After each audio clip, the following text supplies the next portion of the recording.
राज्यातील महसूल विभागातून आत्ताच्या क्षणाची सगळ्यात मोठी आणि महत्त्वाची बातमी समोर येते।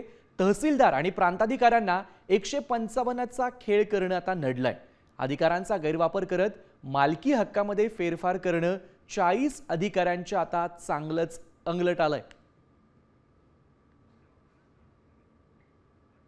दरम्यान महसूल विभागात कोणता घोटाळा झालाय पाहूयात ग्राफिक्सच्या माध्यमातून।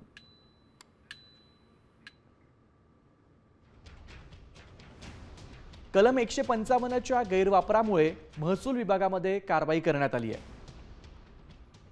पुणे विभागातील 40 अधिकाऱ्यांची आता विभागाबाहेर बदली करण्यात आली आहे।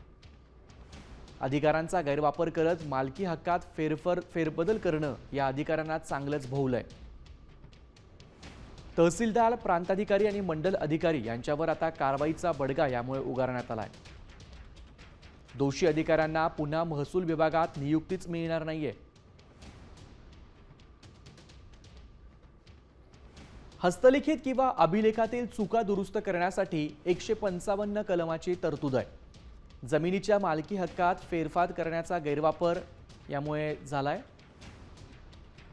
एका व्यक्तीची दुसऱ्याच्या नावावर जमीन करण्याचे प्रकार या कलमातून काही अधिकाऱ्यांनी केलेत। नष्ट केलेल्या नोंदी पुन्हा तयार करून जमिनीचं हस्तांतरण करण्यात आलंय। जमिनीच्या मालकी हक्कामध्ये फेरफार केल्याचा हा गैरप्रकार समोर आलाय।